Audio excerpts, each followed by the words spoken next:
আসসালামু আলাইকুম। আপনারা থাইল্যান্ডে অনেকেই আসছেন বা থাইল্যান্ড সম্পর্কে অনেকেই জানেন। থাইল্যান্ড, সিঙ্গাপুর, মালয়েশিয়া এই ৩ টে দেশের একটা বিখ্যাত ফল আছে। আজকে এই ফলটা খাবো। অনেকে হয়তো এটার নাম জানেন, ডোরিয়ান। দেখবেন যে বিভিন্ন এয়ারপোর্টে এটা নেওয়া নিষেধ আছে। লেখা দেয় প্রহিবিটেড। যেমন প্রহিবিটেড আপনার পিস্তল বা চাকু বা ধারালো কোনো জিনিস এবং এর সাথে থাকে ডোরিয়ান। ছবি দেওয়া থাকে। দেখবেন যেটা অনেকে খেতে পারে না। এটা অনেক সুস্বাদু একটা খাবার। খাওয়াটা অনেকের জন্য ডিফিকাল্ট। তবে এটা মানে হাত দিয়ে অনেকে অল্প একটু খায় এটা। তো মূলত অল্প অল্প করে খেয়ে ওই টেস্টটা পাবেন না। এটা খাইতে হয় এভাবে। বিসমিল্লাহির রহমানির রহিম। হুম। থাইল্যান্ডের ভাষায় বলে আরোয়াই মাকমাক। আরোয়াই মানে সুস্বাদু, মাকমাক মানে অনেক অনেক।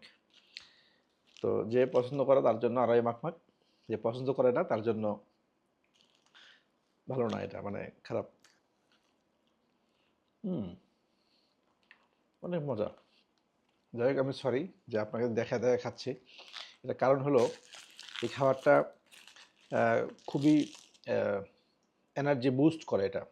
এটা খাওয়ার সাথে সাথে আপনার এনার্জি পাবেন। বিশেষ করে যারা ইয়াং পুরুষরা, যারা বিবাহিত, তারা এটা খাবেন। খুবই মজাদার একটা খাবার।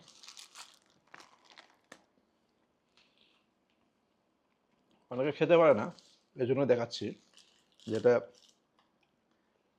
খাওয়াটা খুব বেশি কঠিন না। অনেকের এটার যে স্মেলটা অনেকের ভালো লাগে না। তো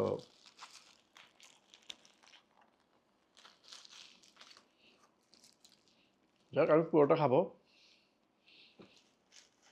এখানে আরও আছে, এই যে। তো আপনারা এখান থেকে একটু খেয়ে দেখাই। অনেক মজাদার একটা খাবার, তবে অনেকের পছন্দ না এটা। হুম, আরও মাখমাখ। যাই হোক, এখানে আল্লাহ হাফেজ। আপনারা যারা থাইল্যান্ডে আসবেন অথবা মালয়েশিয়া যাবেন বা সিঙ্গাপুর যাবেন, এই খাবারটা অবশ্যই টেস্ট করবেন। খুবই মজাদার খাবার। আর এই খাবারটা বাঙালিরা বিশেষ করে মানে খাইতে পছন্দ করেন না, মানে খায় না। এখানে যারা থাকে বা বেশিরভাগ বাঙালিরা খাইতে পারে না, বলে যে একটা ব্যাড স্মেল আছে। কোনো স্মেল নাই কিন্তু এখানে, যে যার মতো। অনেকে কাঁঠাল খেতে পারেন, অনেকে পারেন না। তো কাঁঠালের প্রো ম্যাক্স এটা। কাঁঠালটা যে এরকম স্মেল, এর থেকে বেশি একটু হার্ড স্মেলটা। তো স্মেলটা নিতে পারলে আপনার জন্য খুবই ভালো। আসসালামু আলাইকুম।